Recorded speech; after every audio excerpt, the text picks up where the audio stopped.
नमस्कार दोस्तों, आप सभी का बहुत बहुत स्वागत है हमारे ज्योतिष कार्यक्रम में। दोस्तों, आज शाम 8 बजे के बाद आपके जीवन में एक बहुत बड़ा चमत्कारी परिवर्तन आरंभ होने वाला है।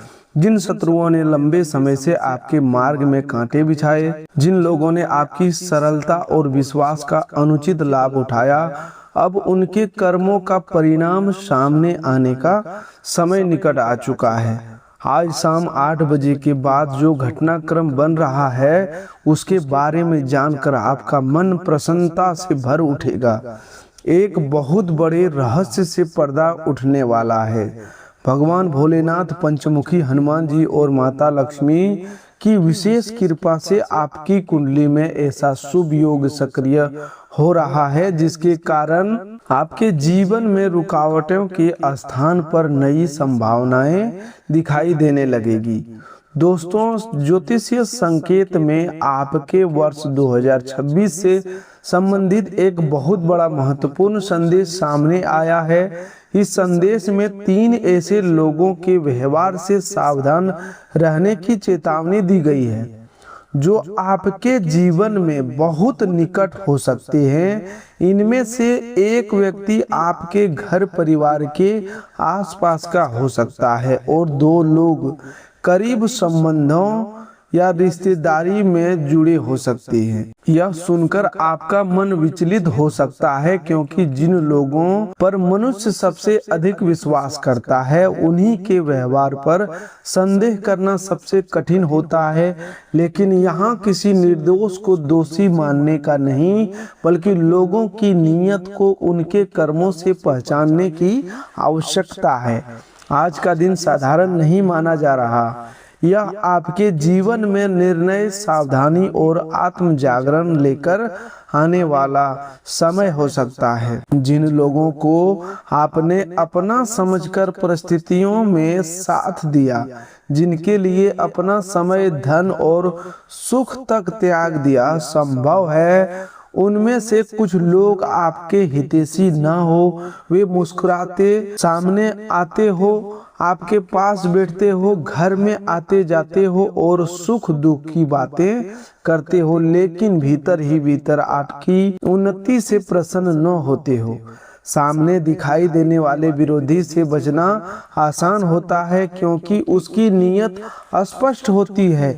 लेकिन जो व्यक्ति अपनापन दिखाकर मन की जानकारी ले, आपकी योजनाएं जाने और फिर उसी जानकारी का उपयोग आपके विरुद्ध करके, उससे सावधान रहना कठिन हो जाता है। इसीलिए आज का संदेश किसी व्यक्ति के विरुद्ध घृणा उत्पन्न करने के लिए नहीं, बल्कि आपकी आंखें खोलने और आपको विवेकपूर्ण बनाने के लिए है।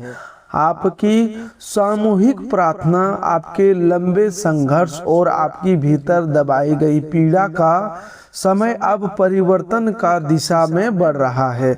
इसे ऐसे समझिए जैसे परमात्मा के दरबार में आपकी अर्जी पहुंच चुकी है और आपके कर्मों की फाइल दोबारा खोली जा रही है। अब जो निर्णय बन रहा है, वह आपके धैर्य, परिश्रम और सच्चे मन के पक्ष में हो सकता है, लेकिन उससे पहले आपको अपने जीवन में मौजूद गलत प्रभावों को पहचानना होगा, क्योंकि अवसर मिल जाने के बाद भी यदि मनुष्य वही पुरानी भूल दोहराता है, तो वह अपने हाथों से उस अवसर को कमजोर कर देता है। यदि अभी तक वीडियो को लाइक नहीं किया, तो प्रेम से एक लाइक जरूर कर दीजिए और कमेंट बॉक्स में श्रद्धा के साथ हर हर महादेव, पंचमुखी हनुमान जी, संकट मोचन जरूर लिखिए। यह आपके विश्वास की अभिव्यक्त होगी। लेकिन यह भी याद रखिए, केवल कमेंट लिखने से नहीं, बल्कि सही कर्म, सावधानी और विवेक अपनाने से जीवन की दिशा बदलती है। साल 2026 आपके जीवन में कई तेज परिवर्तन लेकर आया और आगे भी घटनाओं की गति बढ़ सकती है। कुछ पुराने लोग पीछे छूटेंगे, कुछ नए लोग जीवन में प्रवेश करेंगे और कुछ ऐसे संबंधों की सच्चाई सामने आएगी जिन्हें आपने अब तक बिना जांचे स्वीकार कर रखा था। परिवर्तन के समय मनुष्य की सबसे बड़ी परीक्षा यही होती है कि वह सही और गलत, सच्चे और झूठे तथा नए अवसर और पुराने जाल के बीच अंतर पाए।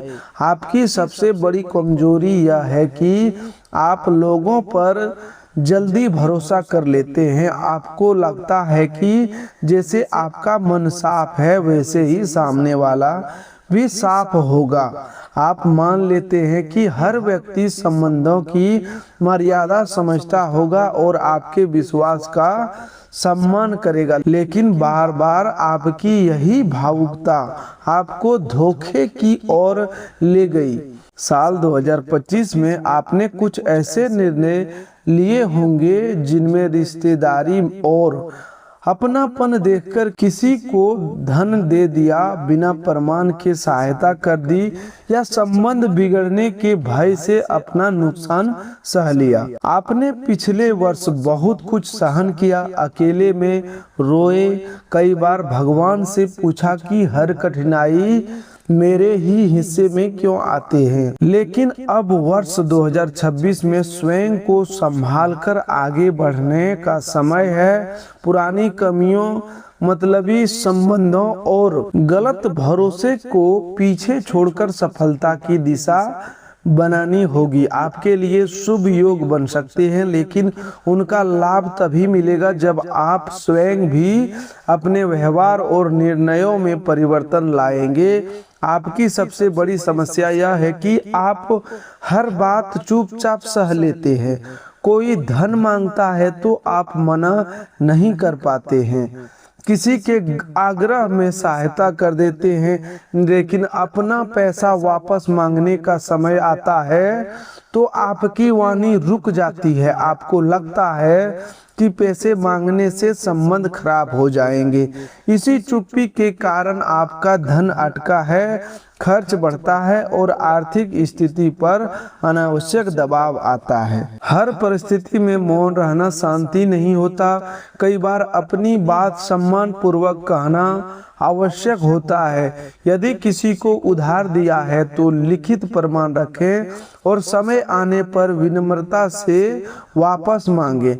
यदि कोई व्यक्ति आपकी सीमाओं को बार बार पार करता है तो उसे स्पष्ट रूप से मना करना सीखें। गीता हमें यही नहीं सिखाती कि अन्याय को चुपचाप स्वीकार करते रहे। श्री कृष्ण ने अर्जुन को धर्म की रक्षा के लिए स्पष्ट और दृढ़ कर्म करने की प्रेरणा दी थी। इसी प्रकार स्वास्थ्य की समस्या को भी चुपचाप रखना नुकसानदायक हो सकता है। शरीर में कोई तकलीफ, बीमारी या नया लक्षण दिखाई दे तो डॉक्टर को पूरी जानकारी दें। अपनी समस्या को छोटा समझकर या परिवार को परेशान न करने के विचार से उपचार टालना बुद्धिमानी नहीं। समय पर बताई गई छोटी समस्या आसानी से संभल सकती है, जबकि लंबे समय तक छिपाई गई तकलीफ गंभीर रूप ले सकती है। साल 2026 में गलत व्यक्ति पर विश्वास करना आर्थिक दृष्टि से भारी पड़ सकता है। बिना लिखित प्रमाण, बिना जांच और बिना किसी सुरक्षित प्रक्रिया के किसी को बड़ी राशि न दें, चाहे सामने वाला अपना ही क्यों ना हो। आर्थिक लेन देन में अस्पष्टता रखना संबंधों का अपमान नहीं होता, बल्कि साफ नियम दोनों पक्षों की भविष्य की गलतफहमी से बचाते हैं।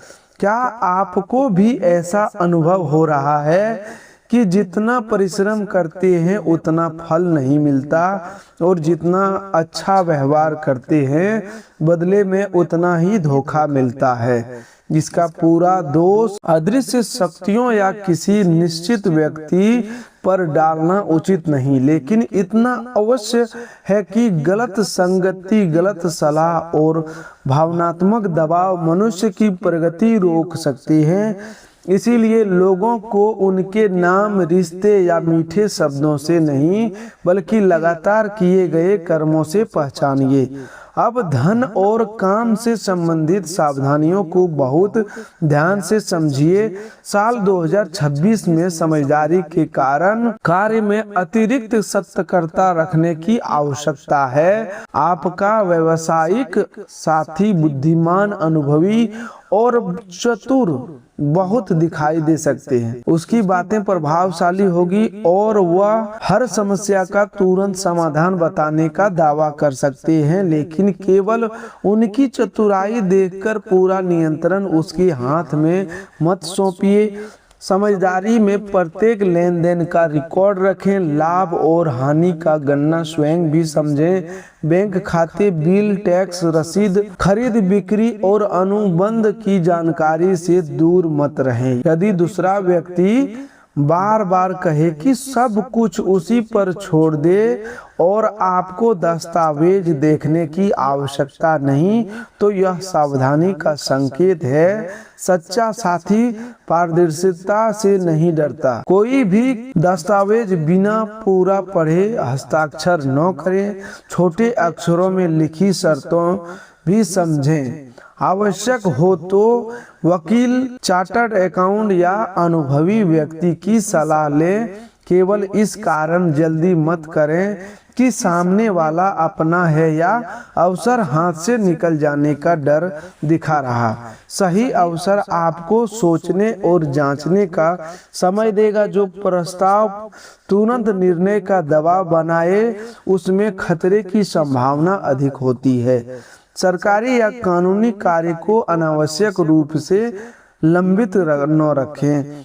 नोटिस, टैक्स, लाइसेंस, संपत्ति, बैंक या न्यायालय से संबंधित पत्र मिले तो समय पर कार्रवाई करें। डर के कारण दस्तावेज बंद करके रख देना समस्या का समाधान नहीं होता। समय पर उत्तर, सही सलाह और व्यवस्थित कागज कई बड़ी परेशानियों से बचा सकता है। कुछ अचानक खर्च सामने आ सकते हैं। इनमें घर की मरम्मत, स्वास्थ्य, शिक्षा या आवश्यक यात्रा शामिल हो सकती है। जहां खर्च जरूरी हो वहां मन को दुखी मत करें, लेकिन दिखावे, अनियोजित खरीदारी और दूसरों की बराबरी के लिए धन खर्च करने से बचें। आर्थिक सुरक्षा के लिए आपातकालीन बचत बनाना शुरू करें, चाहे शुरुआत छोटी राशि से ही क्यों ना हो। जल्दबाजी आर्थिक चोट का कारण बन सकती है। निवेश करने से पहले कंपनी योजना और दस्तावेज की जांच करें। किसी परिचित द्वारा भेजे गए संदेश, लॉटरी, डबल पैसा या योजना वाली तुरंत लाभ के वादे पर भरोसा न करें। अब रिश्ते से जुड़ी चेतावनी सुनिए। कुछ पुराने संबंध दोबारा आपके जीवन में लौट सकते हैं। वे लोग जिनसे किसी स्वार्थ, अपमान या विश्वासघात के कारण दूरी बनी थी, अचानक मेल मिलाप का प्रस्ताव कर सकते हैं। आपका हृदय बड़ा है और आप क्षमा करने जानते हैं, लेकिन क्षमा करने और बिना जांच फिर से वही विश्वास सौंप देने में अंतर होता है। पुराना व्यक्ति लौटे तो उसके शब्दों से अधिक व्यवहार देखें। क्या उसने आपकी गलती स्वीकार की है? क्या उसके कर्मों में वास्तविक परिवर्तन आया?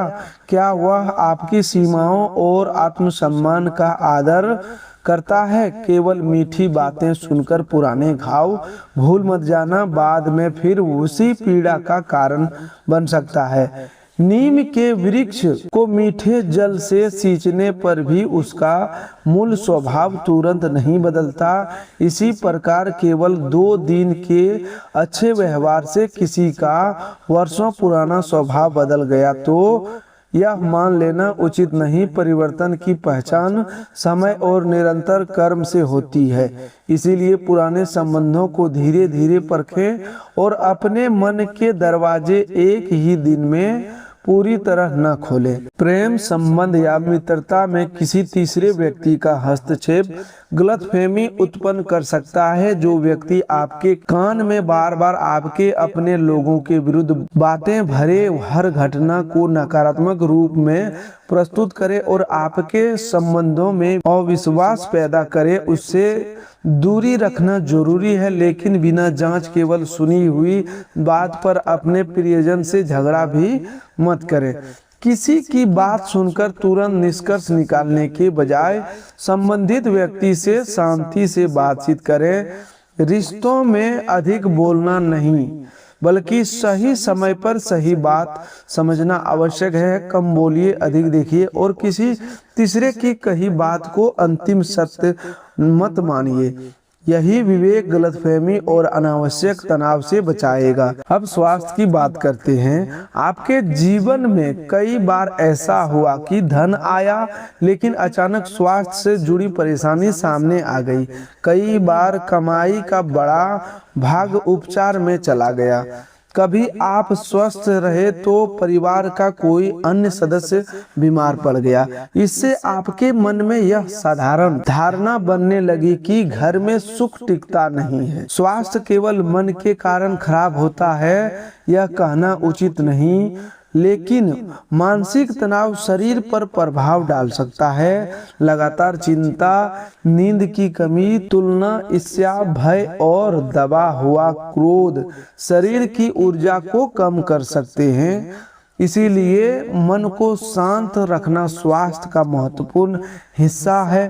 परंतु किसी वास्तविक बीमारी को केवल नकारात्मक विचार मानकर उपचार छोड़ना बिल्कुल गलत होगा।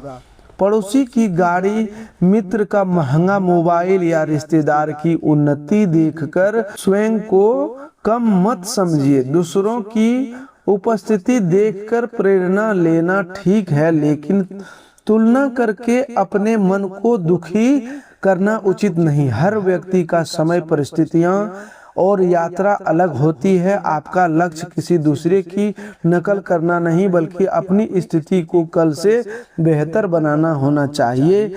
यदि मन लगातार उदास रहता है, नींद खराब है, घबराहट होती है या जीवन में रुचि कम हो गई हो तो किसी भरोसेमंद व्यक्ति से बात करें। जरूरत हो तो मानसिक स्वास्थ्य विशेषज्ञ की सहायता लें।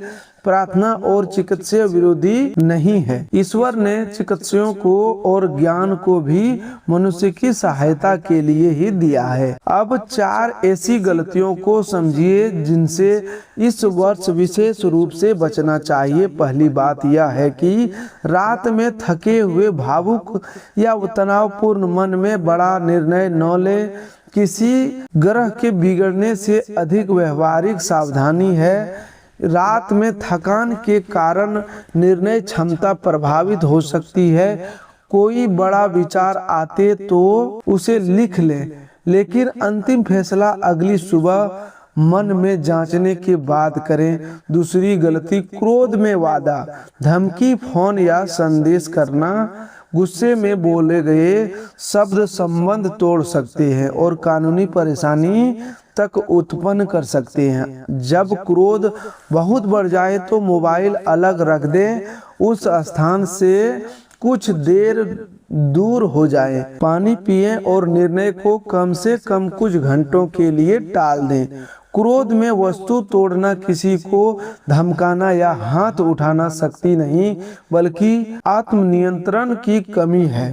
रामायण में लक्ष्मण तेजस्वी थे, लेकिन प्रभु श्री राम की मर्यादा और विवेक ने उन्हें सही दिशा दी। शक्ति तभी कल्याणकारी होती है जब उस पर संयम हो। इसीलिए अपने क्रोध को पहचानने और जरूरत हो तो सहायता, लेकिन उसे नियंत्रण करना सीखें। तीसरी भूल, किसी की कही बात तुरंत स्वीकार कर लेना है। कुछ लोग परिवार के सदस्यों की बुराई करके आपको भड़काने की कोशिश कर सकते हैं। वे बताएंगे कि फलना व्यक्ति आपके बारे में गलत बोल रहा है या आपके विरुद्ध योजना बना रहा है। बिना प्रमाण उस बात को सच न माने। जो व्यक्ति हर बार आपको अपनों से लड़ाने का प्रयास करे, उसके उद्देश्य पर प्रश्न करना चाहिए।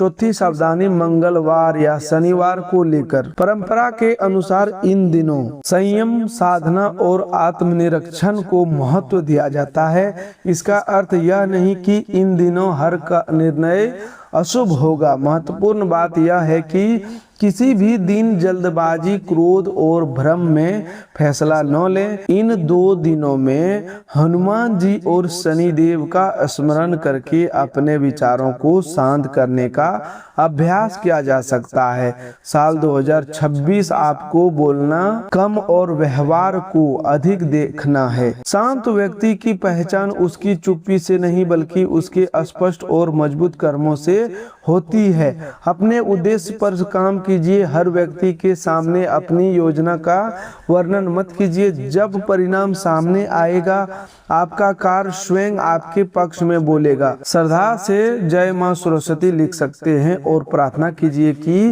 वे आपको सही निर्णय लेने की बुद्धि और वाणी में संयम प्रदान करे। माता सरस्वती की कृपा वास्तविक केवल मंत्र बोलने से नहीं बल्कि सीखने तथा समझने और सोच समझकर बोलने से प्रकट होती है। अब उन 3 प्रकार के गुप्त विरोधी व्यवहारों को समझाने का समय है जिनकी ओर संकेत किया गया है। यह केवल किसी नाम के अक्षर और आधार बनाकर किसी को दोषी मानना नहीं है। S, R या P अक्षर से लाखों निर्दोष लोगों का नाम शुरू होते हैं। इसीलिए अक्षर केवल कथा का प्रतीक हो सकता है, प्रमाण नहीं। वास्तविक पहचान हमेशा उस व्यक्ति के लगातार व्यवहार, लेन देन और नियमित नियत से होती है। पहला प्रकार का व्यक्ति का होगा जो मीठी बातें करके आपका विश्वास जीतता है। वह सामने बहुत प्रेम दिखाता है और स्वयं को आपका सबसे बड़ा हितैषी बताता है। वह आपकी हर योजना की जानकारी लेना चाहता है। वह कहता है कि आपको कुछ सोचने की आवश्यकता नहीं है, सब कुछ उस पर छोड़ दीजिए। यही पंक्ति आपके लिए सावधानी का संकेत होनी चाहिए। सच्चा हितैषी आपको अंधा भरोसा करने के लिए मजबूर नहीं करता। वह आपको पूरी जानकारी देता है, अपने निर्णय समझाता है और आपके प्रश्न पूछने पर नाराज नहीं होता। जो व्यक्ति तर्क के नाम पर आपको चुप करा दे, हर निर्णय अपने हाथ में रखना चाहे और हिसाब दिखाने से बचे, उसके आर्थिक तथा व्यक्तिगत दूरी रखना उचित है। दूसरा प्रकार उस व्यक्ति का है जो हर बात में तर्क वितर्क करके आपको जोखिम भरे रास्ते पर ले जाता है। उसका दिमाग तेज हो सकता है और उसकी बातें सुनने में बहुत प्रभावशाली लग सकती है, लेकिन उसकी सलाह का परिणाम हमेशा आपके लिए लाभकारी हो या आवश्यक नहीं। यदि वह संभव स्वयं जोखिम से बाहर रहता है और केवल आपको आगे धकेलता है तो सावधान रहिए। किसी व्यक्ति की ऊंचाई, रूप या शारीरिक बनावट से उसके चरित्र का निर्णय नहीं किया जा सकता। व्यक्ति छोटा या बड़ा नहीं, उसके कर्म सही या गलत होते हैं। इसीलिए बाहरी लक्षणों के बजाय यह देखिए कि क्या वह आपकी भलाई के लिए भी जोखिम उठाता है या केवल आपको उपयोग करता है। क्या वह नुकसान होने पर जिम्मेदारी स्वीकार करता है या आपको अकेला छोड़ देता है। तीसरा प्रकार ऐसी महिला या पुरुष का है जो बहुत अधिक सहानुभूति दिखाकर आपकी निजी बातें जानना चाहता है। वह कहता है कि वह आपका भला चाहता है, इसीलिए आप अपने मन की हर बात उसे बता दे।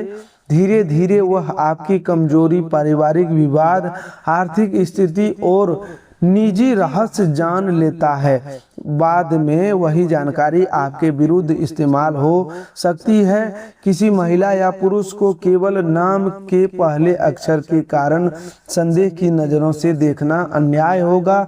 यदि किसी व्यक्ति का नाम पी अक्षर से शुरू होता है तो वह अपने आप गद्दार नहीं बन जाता। उसके व्यवहार को देखिए, क्या वह आपकी गोपनीय बात दूसरों तक पहुंचाता है। क्या वह आपकी परेशानी में सहायता करने के बजाय चर्चा करता है। क्या वह बार बार भावनात्मक बदलाव डालकर पैसा या लाभ मांगता है? ऐसी आदत हो तो तभी सावधानी बढ़ाएं। इन 3 प्रकार के लोगों से बचने का अर्थ हर रिश्ते को तोड़ देना नहीं, अपनी निजी जानकारी सीमित कर दीजिए। आर्थिक लेन देन लिखित रखें, पासवर्ड और दस्तावेज साझा न करें। बड़े निर्णय में एक से अधिक विश्वसनीय लोगों की राय लें। कई व्यक्ति लगातार आपकी सीमाओं का सम्मान न करे तो उससे दूरी बना ले। दोस्तों, अब उपाय को समझिए। शनिवार को काले तिल से जुड़ा परंपरागत मान्यता के अनुसार काले तिल शनिदेव को अर्पित किए जाते हैं, लेकिन तिलों को नदी, तालाब या जल स्रोत में डालकर प्रदूषण फैलाना उचित नहीं। इसके स्थान पर शनिवार को छोटे काले तिल किसी जरूरतमंद को दान कर सकते हैं, मंदिर में उचित व्यवस्था के अनुसार चढ़ा सकते हैं या पक्षियों को भोजन में सीमित मात्रा में मिला सकते हैं। काले तिल हाथ में लेकर मन ही मन या प्रार्थना कीजिए, हे शनिदेव, मेरे भीतर का भय, भ्रम और गलत संगति का प्रभाव दूर कीजिए। मुझे सत्य पहचानने और सही कर्म करने की बुद्धि दीजिए। जो मेरे प्रति गलत भावना रखते हैं उन्हें समृद्धि दे और मुझे उनके अनुचित प्रभाव से बचाइए। इसे भय के कारण नहीं, श्रद्धा और आत्म सुधार के संकल्प के साथ करें। आप चाहे तो यह साधना लगातार 11 शनिवार तक कर सकते हैं, लेकिन बीच में कोई शनिवार छूट जाए तो भयभीत ना हो। भगवान गिनती की छोटी भूल पर दंड नहीं देते। नियमितता मन को अनुशासन सिखाने के लिए होती है, डर पैदा करने के लिए नहीं। अपनी क्षमता के अनुसार जरूरतमंद को भोजन या काले तिल का दान करें और किसी के प्रति बदले की भावना न रखें। तो दोस्तों, आज के लिए बस इतना ही। मिलते हैं एक और नए ज्योतिष कार्यक्रम में। तब तक के लिए धन्यवाद। आपका दिन शुभ हो, मंगलमय हो। दोस्तों, आपके मन में कोई इस ज्योतिष कार्यक्रम से जुड़ी कोई सवाल हो तो आप कमेंट करके पूछ सकते हैं। हम आपके सवालों का जवाब देने की पूरी कोशिश करेंगे। तो दोस्तों, आज के लिए बस इतना ही। मिलते हैं एक और नए ज्योतिष कार्यक्रम में।